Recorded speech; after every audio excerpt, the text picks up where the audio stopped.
కానీ ఎవరికి ఓటేయాలి, ఎందుకేయాలి కనీసం ఆలోచిస్తే మా తాతయ్య ఫ్రీడమ్ ఫైటర్ ఉండే.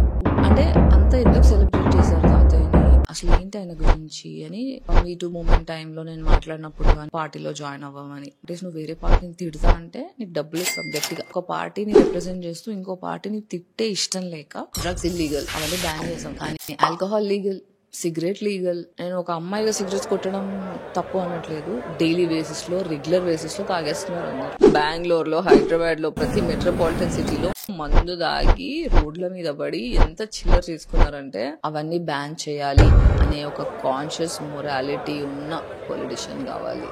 ఇంకా మనుషులం మనం, రోబోట్లం కాదు. చెప్పారు కదా కొంతమంది సీఈఓస్ ఈ మధ్య, ఏం చేస్తారు నీ పిల్లంని వెళ్ళి చూస్తూ కూర్చుంటావా, పని చేసుకోవచ్చు కదా, అది ఎవరు పట్టించుకోవట్లేదు, పక్కన పొలిటికల్ లీడర్స్ లేరు. స్మాల్ బిజినెసెస్ ఉంటే యాజ్ అ సొసైటీ అందరూ బ్రతుకుతారు. యానిమల్ టెస్టింగ్ చేయడం వల్ల యానిమల్ అబ్యూస్ జరుగుతుంది. ఈ లిప్స్టిక్ వాడడం వల్ల క్యాన్సర్ సెల్స్ ప్రొడ్యూస్ అవుతున్నాయి. అలాంటి పొలిటిషియన్కి ఓటేయాలని కోరుకుంటున్నాను నేను.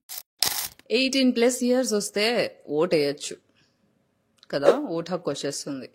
కానీ ఎవరికి ఓటేయాలి, ఎందుకేయాలి, అసలు ఓటేయాలంటే మన పొలిటికల్ లీడర్లో చూడాల్సిన క్వాలిటీస్ ఏంటి, ఇవన్నీ మనకు నేర్పించలేదు చిన్నప్పుడు చాలా మందికి. మరి దీని గురించి కొంచెం మాట్లాడాలనిపించింది, అందుకే ఇవాళ పాడ్కాస్ట్ చేస్తున్నా. టాపిక్ కొంచెం సెన్సిటివ్, ఎవరి మనోభావాలు హర్ట్ చేసే ఉద్దేశం అయితే నాకు లేదు. But as a common citizen of a country or any place కనీసం ఆలోచిస్తే, ఈ పాయింట్స్ ఆలోచించాలి అని ఒక ఫీలింగ్ వచ్చింది, అందుకే ఇవాళ ఈ పాడ్కాస్ట్ చేస్తున్నా. నమస్తే, అందరు ఎలా ఉన్నారు?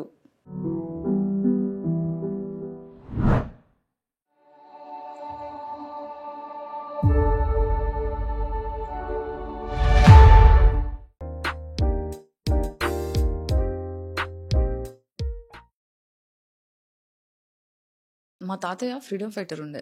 మా తాతయ్య పేరు బస్సుమానయ్య. ఫ్రీడమ్ ఫైట్ స్ట్రగుల్లో పార్టిసిపేట్ చేశారు, జైలుకి వెళ్ళారు, జైల్లోంచి లా చదివారు, బయటికి వచ్చారు. సెలబ్రేటెడ్ ఇండిపెండెన్స్ తర్వాత మా తాతయ్య ఎమ్మెల్యే అయ్యారు, ఊరిని చాలా డెవలప్ చేశారు. మా ఊరికి వెళ్ళిన ప్రతిసారి చాలా మంది తాతయ్య గురించి ఈ రోజుకి కూడా పొగడకుండా ఉండరు. సో హౌ అంటే అంత ఎందుకు సెలబ్రేట్ చేశారు తాతయ్యని, అసలు ఏంటి ఆయన గురించి అని చిన్నప్పటి నుంచి ఇది ఇంట్లో అందరికీ తెలియకుండా బేసిక్గా కాన్షియస్గా చేసిన రీసెర్చ్ కాదు, కానీ నా బ్రెయిన్ ఎప్పుడు క్వశ్చన్స్ ఎక్కువ అడుగుతుంటుంది. చిన్నప్పటి నుంచి మోరల్ లైన్ మీద ఎక్కువ ఆలోచించాను అనమాట. So as a child it self నాకు అన్నీ మోరల్గా ఎందుకు ఇది అని క్వశ్చన్స్ ఉండేవి. నాకు ఆన్సర్ దొరకని ప్రతిసారి యాజ్ అ చైల్డ్ ఆల్సో లొల్లి పెట్టుకుంటుండే. That is why I have become a scapegoat in the house, now turning into a goat. So I'm so happy. తిరిగి చూసుకుంటే తప్పులు చేసినా, ఒప్పులు చేసినా, ఏం చేసినా నేను మోరల్లీ చాలా కాన్షియస్ ఉన్నా. That is the best satisfaction I have about my self. So మన లీడర్స్ని, పొలిటికల్ లీడర్స్ని మనం ఎంచుకునేటప్పుడు వాళ్ళు మనకి ఎంతవరకు సొసైటీకి బాగుపడడానికి హెల్ప్ అవుతారు, అసలు ఎలాంటి పొలిటీషియన్ ఉంటే బాగుంటుంది అని బాగా ఆలోచించా చాలాసార్లు. అంటే మీ టూ మూమెంట్ టైంలో నేను మాట్లాడినప్పుడు కానీ, బిగ్ బాస్ కేసు అయినప్పుడు కానీ నాకు పొలిటికల్ సైడ్ నుంచి ఆఫర్స్ వచ్చాయి పార్టీలో జాయిన్ అవ్వమని. But I never did because clarity లేదు. అంటే ఆ సెక్టర్కి వెళ్ళే అంత క్లారిటీ కానీ, ధైర్యం కానీ, క్లారిటీ, కాన్ఫిడెన్స్ ఇవేవి లేవు. కాబట్టి నేను ఆ జానరానే అటెంప్ట్ చేయలేదు. అండ్ రెండో విషయం, నేను క్రౌడ్ ఫండింగ్ కోసం పైసలు రేజ్ చేసుకునే టైంలో కూడా నాకు కొంతమంది పొలిటికల్ పార్టీస్ నువ్వు వేరే పార్టీని తిడతా అంటే నీకు డబ్బులు ఇస్తాం, గట్టిగా డబ్బులు ఇస్తామన్నారు. నాకు అది కూడా తీసుకోబుద్ది కాలే. నేను క్రౌడ్ ఫండ్ చేసుకుంటా, ఎంత వస్తే అంతలో గ్రో అవుతా, కానీ I don't want to cross the moral line. అంటే ఒక పార్టీ గురించి క్లారిటీ లేకుండా, ఒక మనిషి చరిత్ర గురించి క్లారిటీ లేకుండా, ఒక పార్టీని రిప్రజెంట్ చేస్తూ ఇంకో పార్టీని తిట్టే ఇష్టం లేక I have not taken up that. ఇది అర్థమైన వాళ్ళకి అర్థమవుతుంది, అర్థం కాని వాళ్ళకి నేను ఎక్స్ప్లెనేషన్ కూడా ఇదలుచుకోలేదు. నేను ఒక లిస్ట్ రాసుకున్నా, అసలు ఎలాంటి పొలిటీషియన్ ఉంటే బాగుంటుంది, యాజ్ అ సిటిజన్ ఎలాంటి పొలిటీషియన్ ఉంటే నేను హ్యాపీగా ఫీల్ అవుతా అని ఒక లిస్ట్ రాసుకున్నా. అది వాళ్ళ మీతో షేర్ చేసుకుందాం అనుకుంటున్నా. I want to read out that. First, I wish to see a leader in power who can understand and respect circadian rhythm concept and builds the life style around it for his people. So మనందరికీ circadian rhythm గురించి తెలిసే ఉంటుంది, ఒకవేళ తెలియకపోతే చెప్తా. Circadian rhythm అంటే సన్తో లేవడం, సన్తో పడుకోవడం, మన లైఫ్ స్టైల్ అనేది సన్తో పాటు, మూన్తో పాటు, నేచర్తో పాటు సింక్రనీలో ఉంటే అప్పుడు అది సర్కాడియన్ రిథంలో ఉన్నట్టు. సో మనం హెల్దీగా, ఒక సొసైటీగా, ఒక ఇండివిజువల్గా మనం హెల్దీగా ఉండాలంటే సర్కాడియన్ రిథం ఫాలో చేయాలి. కానీ ఇప్పుడు మన లైఫ్ స్టైల్స్ చూసుకుంటే రాత్రులు మేల్కుంటున్నాం. మరి రాత్రి మేల్కునే లైఫ్ స్టైల్ సపోర్ట్ చేయడానికి కావాల్సిన సోషల్ అరేంజ్మెంట్స్ కూడా అయిపోయినాయి. బయటికి మెట్రోపాలిటన్ సిటీలో బ్రతికే ఒక ఇండివిజువల్గా చెప్తున్నా, ఒక సిటిజన్గా చెప్తున్నా, హైదరాబాదే తీసుకోండి. నేను ఒక సినిమా కూడా చేసిన, హైదరాబాద్ నైట్స్ అని. రాత్రి బయటికి వెళ్తే it's still young, people are celebrating, people are partying, people are working, పని చేస్తున్నారు, పార్టీలు చేసుకుంటున్నారు, రోడ్ల మీద తిరుగుతున్నారు, తింటున్నారు, రెస్టారెంట్స్ నడుస్తున్నాయి, ఫుడ్ నడుస్తుంది, ఆల్కహాల్ దొరుకుతుంది, సిగరెట్లు దొరుకుతున్నాయి. అంటే మనం పొద్దున ఏమేమి యాక్టివిటీస్ అయితే చేస్తామో అవన్నీ రాత్రి కూడా జరగడానికి కావాల్సినంత ప్రొవిజన్ ఉంది. మనకు అంటారు కదా, ఒక చెట్టుకి పువ్వులు కాయట్లేదు అంటే మనం చెట్టుని దూషించము, మట్టిని, సాయిల్ యొక్క ఫర్టిలిటీని పెంచుతాము అని. సో అలా ఒక మనిషి ఇండివిజువల్ ఆరోగ్యంగా ఉండాలి అంటే, మెంటల్ హెల్త్ ఇష్యూస్ లేకుండా, ఫిజికల్ హెల్త్ ఇష్యూస్ లేకుండా, సోషల్ హెల్త్ ఇష్యూస్ లేకుండా ఆరోగ్యంగా ఉండాలంటే ఫస్ట్ మనకి సపోర్టింగ్ సిస్టమ్ ఉండాలి. మనందరికీ డబ్బులు కావాలి, బ్రతకాలి, డబ్బులు చాలా ఇంపార్టెంట్. కానీ మన సోల్ని ట్రామాకి గురి చేసుకుంటూ, బాడీని హరాస్ చేసుకుంటూ, లేనిపోని రోగాలు ప్రస్తుతం కనిపించకుండా ఫ్యూచర్లో బయటపడే రోగాలు తెచ్చుకుంటూ, ట్రైన్స్ కంటే, ఏరోప్లేన్స్ కంటే ఫాస్ట్గా పరిగెడుతూ జీవితాన్ని బ్రతుకుతున్నాం. ఇది కరెక్ట్ కాదు మన హెల్త్కి. పొద్దునంతా పని చేసుకోవాలి, రాత్రి పడుకోవాలి. రాత్రి పడుకోవడం బాడీని హెల్త్ రిపేర్ చేస్తుంది. రాత్రి పడుకోవడం చాలా ఇంపార్టెంట్ అన్న విషయం అర్థం చేసుకుని ఉన్న పొలిటీషియన్ కావాలి నాకు. Next point, who can ban cigarettes and alcohol? Drugs illegal, అవన్నీ బ్యాన్ చేసాం. కానీ ఆల్కహాల్ లీగల్, సిగరెట్ లీగల్. మా ఫ్రెండ్స్ అనేవాళ్ళు, నువ్వు ఎప్పుడు సిగరెట్స్, అంటే నేను సిగరెట్స్ కొట్టాను, బట్ ట్రామాలో అంటే ఇట్ ఈస్ నాట్ గుడ్. నేను ఒక అమ్మాయిగా సిగరెట్స్ కొట్టడం తప్పు అనట్లేదు. మొగోడిగైనా అమ్మాయిగైనా ఎవరైనా సిగరెట్స్ ఆరోగ్యానికి మంచిది కాదు, ఆల్కహాల్ ఆరోగ్యానికి మంచిది కాదు. ఒకప్పుడు సీక్రెట్గా చేసేది, ఒకప్పుడు పార్టీస్ కూడా, పార్టీలో ఆల్కహాల్ ఎప్పుడో రేర్ కేసెస్ అయ్యేవి, కానీ ఇప్పుడు రెగ్యులర్ లైఫ్ స్టైల్ అయిపోయింది. క్లబ్స్ ఎవ్రీడే, అంటే ఆల్మోస్ట్ నేను వెళ్ళాలనుకుంటే ఈవినింగ్ ఫ్రీ ఉంటే క్లబ్కి వెళ్ళిపోతా. వీకెండ్ కాదు, నెలకోసారి కాదు, డైలీ బేసిస్లో, రెగ్యులర్ బేసిస్లో తాగేస్తున్నారు అందరూ. ఇప్పుడు కలిసి హ్యాంగ్ అవుట్ చేసుకుందామంటే ఆల్కహాల్ లేకుండా, హై అవ్వకుండా, ఇవి ఏవి యాక్టివిటీస్ లేకుండా, అంటే ఈ సిగరెట్ స్మోకింగ్, ఆల్కహాల్ లేకుండా ఒక హ్యాంగ్ అవుట్ పార్టీలు తక్కువైపోయినాయి. ఎక్కడికి వచ్చేసాం మనం అనిపించింది. సో సిగరెట్ చాలా టాక్సిక్, హెల్త్కి, లంగ్స్ ఖరాబ్ అయిపోతాయి, చచ్చిపోతారు. మనం సినిమా ఓపెన్ చేసినప్పుడు సిగరెట్ ఎంత డేంజరస్గా డిస్క్రైబ్ చేసిన వీడియోస్ ఒకసారి గుర్తు తెచ్చుకోండి.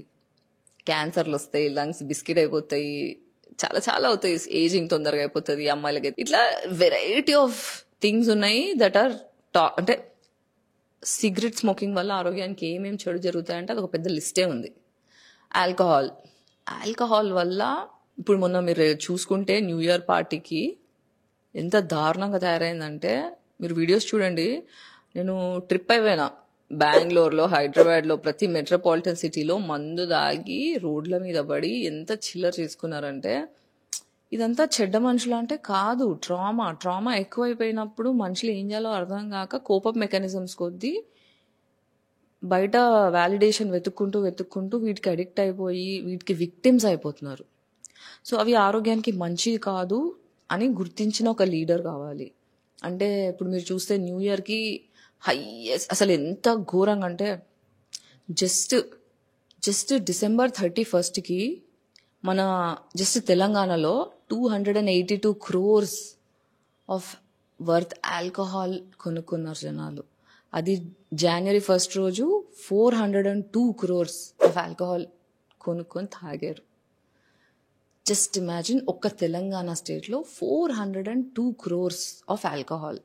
అంటే మన దేశం క్యాలిక్యులేట్ చేస్తే, వేరే వేరే రాష్ట్రాలు క్యాలిక్యులేట్ చేస్తే చాలా పెద్ద లిస్ట్. ఇప్పుడు నేను తెలుగు అమ్మాయిని కాబట్టి, తెలంగాణ స్టేట్లో ఉంటున్నాను కాబట్టి ఇది ఒక ఎగ్జాంపుల్గా తీసుకున్నా. Not to blame anybody, just to understand. Alcohol has become major GDP, cigarettes have become major GDP. అంటే మా ఫ్రెండ్స్ అంటుంటారు, ఎందుకు గాయత్రి నువ్వు ఎప్పుడు వీటికి అగేన్స్ట్గా మాట్లాడతావు, మనకి ఎకానమీకి బిల్డ్ చేస్తుంది కదా, తప్పేంటి, ఇప్పుడు నువ్వు స్మోకింగ్ బ్యాడ్ అని చూస్తున్నావు, కానీ మ్యానుఫ్యాక్చరర్స్, రైతులు పంట పండించే స్మోకింగ్కి కావాల్సిన పంట పండించే రైతులు వాళ్ళందరికీ కూడా ఎకానమీ హెల్పే చేస్తుంది కదా. అంటే we can have healthy better choices కదా. ఇప్పుడు తాగాలనిపిస్తుంది, హై అవ్వాలనిపిస్తుంది, స్మోకింగ్, ఆల్కహాల్, డ్రగ్స్ ఎందుకు? కళ్ళు తాగుదాం. ఖావా అనేదో ఇంకో కొత్త మార్కెట్లో వచ్చింది, న్యాచురల్గా ఉన్నాయి కదా, అవి చేద్దాం. ఇవెందుకు? ఇవన్నీ చాలా low vibrational, low frequency, dirty things for us to even ముట్టుకోవడానికే గలీజ్ అవి.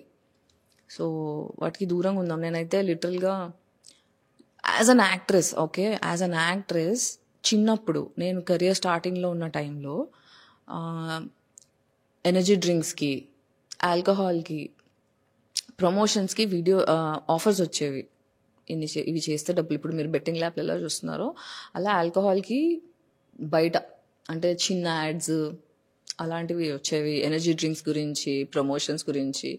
నేను అవి కూడా ముట్టుకోలేదు, నేను అవి కూడా అటెంప్ట్ చేయలేదు. నేను ఈరోజు ఫైనాన్షియల్గా బ్రేక్ అయి ఉన్న సిచ్యువేషన్కి మేజారిటీ నా టాలెంటో లేకపోతే పని రాకనో లేజినెస్ వల్ల కాదు, మేజర్లీ మోరల్ చాయిసెస్ వల్ల నేను చాలా ఫైనాన్షియల్లీ బ్రోక్ ఉన్నా. ఎప్పుడైతే మన సొసైటీ మోరల్లీ అవేర్ అవుతుందో అప్పుడే మనం బాగుపడతాం. ఇప్పుడు మా అంటే డబ్బులు సంపాదించేసుకోవచ్చు, ఆల్కహాల్ అమ్మేసి, సిగరెట్లు అమ్మేసి డబ్బులు చేసుకోవచ్చు. బట్ చాలా మంది హెల్త్కి మనం ఆరోగ్యం ఖరాబ్ చేసిన వాళ్ళు అవుతాం. అది ప్రమోట్ చేయడం వల్ల వేరే వాళ్ళకి పీస్ ఆఫ్ మైండ్ లేకుండా చేయడానికి కావాల్సిన వస్తువులు సప్లై చేసి వాటిని ఎండోర్స్ చేసిన పాపాత్మలం అవుతాం. అందుకే ఈ గుట్కాలు కానీ, ఈ థమ్స్అప్, కోక్, పెప్సీ వీటిని ప్రమోట్ చేసే వాళ్ళు కానీ, ఎనర్జీ డ్రింక్స్ ప్రమోట్ చేసే వాళ్ళు కానీ, ఆరోగ్యానికి mentally, physically which is not healthy ఇవన్నీ ప్రమోట్ చేసే ఏ సెలబ్రిటీ కూడా నాకు ఇష్టం లేదు. You all know. Anyway, coming to the topic. So ఈ అవేర్నెస్ ఉన్న పొలిటీషియన్ కావాలి. Next, who is aware of GMO food and effects of it and ban them. అంటే GMO food, genetically modified food ఏదైతే ఉందో, అంటే మనకి చిప్స్, కూల్ డ్రింక్స్ చాలా ఉన్నాయి, దాంట్లో ఫర్ ఎవర్ కెమికల్స్ ఉంటాయి, మన ఎండోక్రైన్ డిస్రప్టర్స్ ఉంటాయి, మన ఆరోగ్యాన్ని చాలా పాడు చేసేస్తాయి, కెమికల్ స్టఫ్ ఉంటాయి. ఇవన్నీ మన ఆరోగ్యానికి మంచివి కాదు, అవన్నీ బ్యాన్ చేయాలి అనే ఒక కాన్షియస్ మొరాలిటీ ఉన్న పొలిటీషియన్ కావాలి. స్కూల్లో చిల్డ్రన్కి ప్లే గ్రౌండ్స్ చాలా ఇంపార్టెంట్. ఈ మధ్య చూస్తున్నా మోస్ట్ ఆఫ్ ది స్కూల్స్కి ప్లే గ్రౌండ్స్ ఉండట్లా. ప్లే గ్రౌండ్ ఉన్న స్కూల్ కావాలి అంటే అది ఇంటర్నేషనల్ స్కూల్ అయి ఉండాలి, పెద్ద కాస్ట్లీ స్కూల్ అయి ఉండాలి. చిన్న స్కూల్స్కి అయితే అసలు ప్లే గ్రౌండ్సే లేవు. చిన్న చిన్న రూమ్లలో, చిన్న చిన్న బిల్డింగ్స్లో, ఫ్లాట్స్లో, అంటే ఫ్లాట్స్ అంటే కాంప్లెక్సెస్, కమర్షియల్ కాంప్లెక్సెస్లో అలా పెడుతున్నారు, where children don't have grounds to play. ఇవన్నీ చూస్తుంటే నాకు ఎంత హార్ట్ బ్రేక్ అనిపిస్తుంది అంటే, చైల్డ్కి కావాల్సిన ఫిజికల్ యాక్టివిటీ కూడా దొరకట్లే, మట్టి దొరకట్లే, మట్టిలో ఆడుకునే ఒక ప్రివిలేజ్ దొరకట్లే కిడ్స్కి. ఈ స్కూల్స్ చాలా ఇంపార్టెంట్. మనకి నేచర్ దగ్గరగా ఉన్న స్కూల్స్ కావాలి. స్కూల్లో సైకాలజీ సబ్జెక్ట్ ఉండాలి. అంటే ఫస్ట్ టు నర్సరీ నుంచి 10th క్లాస్ లోపలే, అంటే స్కూలింగ్లోనే మనకి సైకాలజీ సబ్జెక్ట్ అవసరం ఉండాలి. లా, బేసిక్ లా, అట్లీస్ట్ బేసిక్ లా అనేది స్కూల్లో ఉండాలి. అగ్రికల్చర్ గురించి ఉండాలి, బేసిక్ ఎన్విరాన్మెంట్ గురించి ఐడియా ఉండాలి. ఇవన్నీ ఎడ్యుకేషన్లో యాజ్ అ సబ్జెక్ట్ ఉండాలి అనే ఒక కాన్షియస్ పొలిటీషియన్ కావాలి మనకి, నేను ఎక్స్పెక్ట్ చేస్తున్నా. And who understand humans are not robots. ఇంకా మనుషులం మనం, రోబోట్లం కాదు. రోజుకి 6 గంటలు, 10 గంటలు, రోజుల తరబడి, నెలల తరబడి నిద్ర లేకుండా, బ్రేక్స్ లేకుండా పనిచేయడం. మనకి చెప్పారు కదా కొంతమంది సీఈఓస్ ఈ మధ్య, ఏం చేస్తారు, నీ పిల్లంని వెళ్ళి చూస్తూ కూర్చుంటావా, పని చేసుకోవచ్చు కదా, రోజుకి 7 గంటలు ఏంటి 20 గంటలు పని చేయాలని ఇలా పెద్ద పెద్ద మాటలు మాట్లాడుతుంటారు. ఇలా చూస్తుంటే చాలా ఇరిటేషన్ వస్తుంటుంది నాకు. ఎందుకంటే వాళ్ళకి కావాల్సింది మనుషులు కాదు, వాళ్ళకి కావాల్సింది రోబోట్స్. ఎందుకంటే వాళ్ళు కూడా మనుషులు కారు కాబట్టి అలా బరాబర్ చెప్పేస్తారు. సో మనం ఎంత పని చేయాలి, మనకి ఎంత రెస్ట్ కావాలి, మనకెంత లీజర్ టైం కావాలి, మనకెంత హీలింగ్ కావాలి, ఇవన్నీ ఆలోచించగలిగే శక్తి ఉన్న పొలిటీషియన్ కావాలి. వర్క్ ఫోర్స్ని మెజారిటీగా తీసుకోకుండా work is part of life, work is only life అనే పాయింట్లో బ్రతుకుతున్న మనకి అది బ్రేక్ చేయగలిగే పొలిటీషియన్ కావాలి. అంటే ఫర్ ఎగ్జాంపుల్ ఒక 1 వీక్ని ఇలా డిసైడ్ చేస్తే బాగుంటుంది కదా అనిపించింది. ఒక 3 days working days, okay, 6 hours day. ఒక 1 day హోంవర్క్, చోర్స్, అంటే ఇంట్లో బాసనలు తోముకోవడం, బట్టలు ఉతుక్కోవడం, అసలు అవన్నీ రెడీగా ఉన్నాయా నెక్స్ట్ వీక్కి నేను ప్రిపేర్ అవ్వడానికి, నా ఫుడ్ ఇంట్లో ఏముంది, నా గ్రాసరీస్ ఏమున్నాయి. ఇప్పుడు మామూలుగా అయితే వీక్ అంతా పని చేస్తాము, వీకెండ్ వచ్చేసరికి రెస్ట్ తీసుకుంటామా? లేదు, ఇంట్లో పనులు చేస్తాం. ఈ 1 వీక్ నుంచి పైలప్ అయిపోయిన బట్టలు, కిచెన్లో ఏం సామాను ఉన్నాయి, చెట్లకు నీళ్లు, ఏంటి పరిస్థితి, ఇవన్నీ అదొక పనే, ఇంటి పనే. అయితే ఆఫీస్ పని, బ్రేక్ తీసుకుంటే ఇంటి పని. కానీ నా గురించి నాకు ఆలోచించుకునే టైం ఉందా? పరిగెడుతూనే ఉన్నా ఒక రోబోట్ లాగా. ఈ టైంకి లేస్తున్నా, ఈ టైంకి తింటున్నా, ఈ టైంకి ఆఫీస్కి వెళ్తున్నా, మళ్ళీ వస్తున్నా, మళ్ళీ వర్కౌట్ చేస్తున్నా, మళ్ళీ వస్తున్నా, మళ్ళీ పడుకుంటున్నా. డిసిప్లిన్ అనే పేరు తగిలించుకొని రోబోట్ లాగా తయారైపోయినాము. అది బ్రేక్ చేసుకోగలగాలి మనం. So 3 working days, 1 day for homework, 1 day for self care, 1 day for society, అంటే సోషల్ రెస్పాన్సిబిలిటీ డే. అంటే నా చుట్టుముట్టు సొసైటీలో ఏం జరుగుతుంది, అందరి గురించి అందరు పట్టించుకోగలిగే మనకి క్లబ్స్ ఉంటాయి కదా, సోషల్ గ్యాదరింగ్ చేసుకునే ఒక క్లబ్ హౌసెస్ ఉంటాయి కదా కమ్యూనిటీలో. అలా ఒక క్లబ్ హౌస్లో పెట్టుకొని అందరి గురించి అందరు మాట్లాడుకునేటట్టు. ఫర్ ఎగ్జాంపుల్, మా ఇంటి పక్కన పెద్ద చెత్త కుప్ప తయారైంది, అది ఎవరు పట్టించుకోవట్లేదు, పక్కన పొలిటికల్ లీడర్స్ లేరు, ఎవరిని పోయి అడ్రస్ చేయాలో తెలియదు. మన జిహెచ్ఎంసీ వాళ్ళ నంబర్స్ ఏంటి, కరెంట్ పోయింది, కరెంట్ వాళ్ళని ఎలా అడ్రస్ చేయాలి, కాలనీలో కుక్కలు ఉన్నాయి అవి కరుస్తున్నాయి, వాటితో ఎలా డీల్ చేయాలి, ఇవన్నీ డిస్కషన్స్ యాజ్ అ కమ్యూనిటీ మనం రెగ్యులర్ బేసిస్గా పెట్టుకోవడానికి మనకు ఒక సపరేట్ డే ఉంటే it will be very useful అనిపించింది. ఇంకొకటి ఫ్యామిలీ డే. సెల్ఫ్ కేర్ అయిపోయింది, సొసైటీ అయిపోయింది, ఫ్యామిలీ డే అంటే హాలిడేకి వెళ్తావా, లేదంటే చిల్ అవుతావా, కలిసి అందరం కలిసి సినిమా చూద్దామా, లేదంటే ఏదన్నా ఒక యాక్టివిటీ చేద్దామా, అలా ఫ్యామిలీ టైం, సెల్ఫ్ టైం, ఇల్లు పని చేసుకోవడానికి, ఇంకా మిగతా 3 రోజులు పని చేసుకోవచ్చు. ఈ స్టైల్లో ఉంటే బాగుంటుంది అనిపించింది. దీని తర్వాత ఇంకొకటి ఏంటంటే స్మాల్ బిజినెసెస్ థ్రైవ్ అవ్వడం. మోనోపోలీకి అంటే ఎవ్రీథింగ్ తీసుకెళ్ళి ఒక మోనోపోలిస్ట్ చేతిలో పెట్టడం కంటే స్మాల్ బిజినెసెస్ ఉంటే యాజ్ అ సొసైటీ అందరూ బ్రతుకుతారు. యాజ్ అ సొసైటీ అందరూ బ్రతికినప్పుడు, అందరు మెంటల్ హెల్త్ బాగుంటే సొసైటీ లాంగ్ టర్మ్ బ్రతుకుతుంది. చిన్న బిజినెస్లు ఆగాలి. చిన్న బిజినెస్ల వల్ల ఇంకొక ప్రాఫిట్ ఏంటంటే ఆథెంటిసిటీ. అంటే ఇప్పుడు ఫర్ ఎగ్జాంపుల్ నేను వెళ్ళి ఒక లిప్స్టిక్ కొనుక్కున్నాను అనుకోండి, అదొక పెద్ద బ్రాండ్ వాళ్ళు సప్లై చేస్తున్నారు. చాలా ఏళ్ళు యూజ్ చేసిన తర్వాత నాకు తెలిసింది ఏంటంటే ఆ బ్రాండ్ వాళ్ళు యానిమల్ టెస్టింగ్ చేస్తున్నారంట. యానిమల్ టెస్టింగ్ చేయడం వల్ల యానిమల్ అబ్యూస్ జరుగుతుంది. రెండోది, ఈ లిప్స్టిక్ వాడడం వల్ల క్యాన్సర్ సెల్స్ ప్రొడ్యూస్ అవుతున్నాయి. తెలుసా మీకు? 5% of cancer is contributed by makeup. So ఇవన్నీ అర్థమైన తర్వాత నేనేం చేసిన, లోకల్గా తయారు చేసే ఒక కంపెనీ ఉంది. వాళ్ళు ఏం చేస్తున్నారంటే నెయ్యి వాడి, షియా బటర్, చెట్లు ప్లాంట్ ఎక్స్ట్రాక్ట్స్ వాడి, న్యాచురల్ కలర్స్ యూజ్ చేసి లిప్స్టిక్స్ తయారు చేస్తారు. నేను వాళ్ళ దగ్గర నుంచి లిప్స్టిక్స్ కొనుక్కోవడం స్టార్ట్ చేశాను. అప్పుడు అది ఎక్కడి నుంచి వస్తుంది, నాకేమైనా నచ్చలేదు అనుకోండి, నేను అకౌంటబిలిటీ అడుగుతా. చిన్న బిజినెస్లో ఏంటంటే వాళ్ళు రీచబుల్ ఉంటారు. మన హెల్త్కి కావాల్సింది, మనకేది అవసరమో మన కస్టమైజేషన్ అకార్డింగ్లీ మనం రిసోర్సెస్ అడ్జస్ట్ చేసుకోగలుగుతాం చిన్న బిజినెస్లో ఉంటే. So local is always better. ఇప్పుడు నేను ఫర్ ఎగ్జాంపుల్ ఇండియాలో పుట్టి పెరిగిన, నా ఇండియా క్లైమేట్ ఒకటి, కానీ యుఎస్ నుంచి చల్లటి ప్రదేశం నుంచి ఫుడ్ ఇంపోర్ట్ చేసుకొని ఆ ఫుడ్ తిని నేను చాలా రిచ్గా ఫీల్ అవుతున్నాను అనుకోండి, అది నాకు హెల్త్కి మంచిది కాకపోవచ్చు.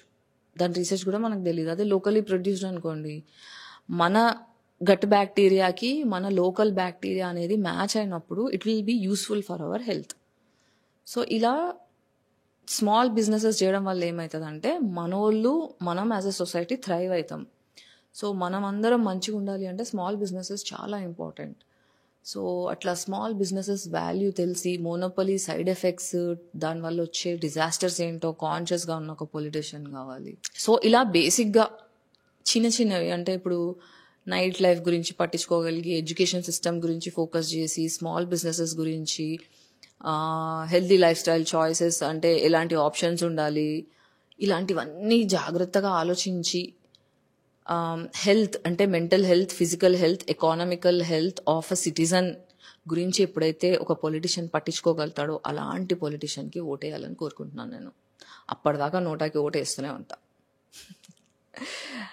ఇది ఎవరిని అఫెండ్ చేయడానికి చేయట్లేదు. జస్ట్ ఒక కామన్ మ్యాన్గా నేను ఏం కాంటెంప్లేట్ చేసుకోవాలి, నేను ఏం ఎక్స్పెక్ట్ చేయాలి, ఒక పొలిటీషియన్ మేనిఫెస్టోలో నేను ఏం చూడాలనుకుంటున్నాను, మాట్లాడిన మాటలు. So I hope you guys are aware. Politicians కూడా ఎమోషనల్ ఇంటెలిజెన్స్ ఉండాలి. ఇది ఇంపార్టెంట్. ఎమోషనలీ ఇంటెలిజెంట్ ఉండాలి, మొరాలిటీ ఉండాలి, సెల్ఫ్ అవేర్నెస్ ఉండాలి, ఎంపతి తెలిసి ఉండాలి. ఈ క్వాలిటీస్ ఉన్న పొలిటీషియన్స్ కావాలి మనకి. I hope you guys understand. And మీకేమనిపించింది, ఒక పొలిటీషియన్ మేనిఫెస్టోలో ఈ పాయింట్స్ ఉంటే బాగుంటుంది, ఇలా బాగుపడితే బాగుంటుంది అంటే రోడ్ల మీద పాట్ హోల్స్ కానీ ఇవన్నీ కానీ. ఇంకొకటి చెప్పడం మర్చిపోయా, మనకి గ్రౌండింగ్ చాలా ఇంపార్టెంట్. మన ఎర్త్ కనెక్షన్ మనకి ఉంటేనే మనం పెయిన్లోంచి, ఇన్ఫ్లమేషన్లోంచి బయటికి వస్తాం. ఎర్త్ కనెక్షన్ ఎప్పుడైతే కట్ అవుతుందో, అది చెప్పుల నుంచి కావచ్చు, డాంబర్ రోడ్ నుంచి కావచ్చు, మార్బుల్స్ నుంచి కావచ్చు, బండల నుంచి కావచ్చు, మనకి ఎర్త్ కనెక్షన్ కట్ అయిపోతుంది. హార్డ్లీ నేను చెప్పులు లేకుండా మట్టిలో తిరగాలంటే చాలా కష్టపడాల్సి వస్తుంది టు ఫైండ్ అ ప్లేస్. పార్క్కి వెళ్ళాలో లేదంటే వేరేలా గార్డెన్కి వెళ్ళాలో. అపార్ట్మెంట్ కల్చర్లో అయితే ఇంపాసిబుల్. సో అట్లీస్ట్ గ్రౌండింగ్ చేసుకోవడానికి గ్రీన్ ల్యాండ్స్ చుట్టుముట్టు ఉండాలి, అడవులు థ్రైవ్ అవ్వాలి, మన చుట్టూ రివర్స్ అలైవ్ ఉండాలి, మనం రెయిన్ హార్వెస్టింగ్ ఇవన్నీ చేసుకోగలగాలి. నేచర్తో కనెక్షన్ కట్ అవ్వకుండా, సర్కాడియన్ రిథమ్ బ్రేక్ అవ్వకుండా యాజ్ అ సొసైటీ, ఎకానమీ ఎలా ప్లాన్ చేస్తామో అన్న క్లారిటీ ఉన్న వాళ్ళు కావాలి మనకి. అది కథ. సో మరి పాలిటీషియన్స్ ఏం చేస్తే బాగుంటుంది, మనకి ఎలాంటి పాలిటీషియన్స్ ఉంటే బాగుంటుంది, వాళ్ళ మేనిఫెస్టోలో ఏమేమి ఉంటే బాగుంటుంది అని మీకేమనిపిస్తుందో అవి కామెంట్ సెక్షన్లో షేర్ చేయండి. అవన్నీ చదువుదాం. I wish to grow as a society. అందరు హెల్త్లు బాగుండాలి, అందరూ మెంటల్ పీస్తో ఉండాలి, అందరూ హ్యాపీనెస్ సెలబ్రేట్ చేసుకోవాలి, అందరూ యూనిటీతో ఉండాలి, హ్యూమన్ ఇంటెలిజెన్స్ ఎవాల్వ్ అవ్వాలని కోరుకుంటున్నా. సర్వే జనా సుఖినో భవంతు.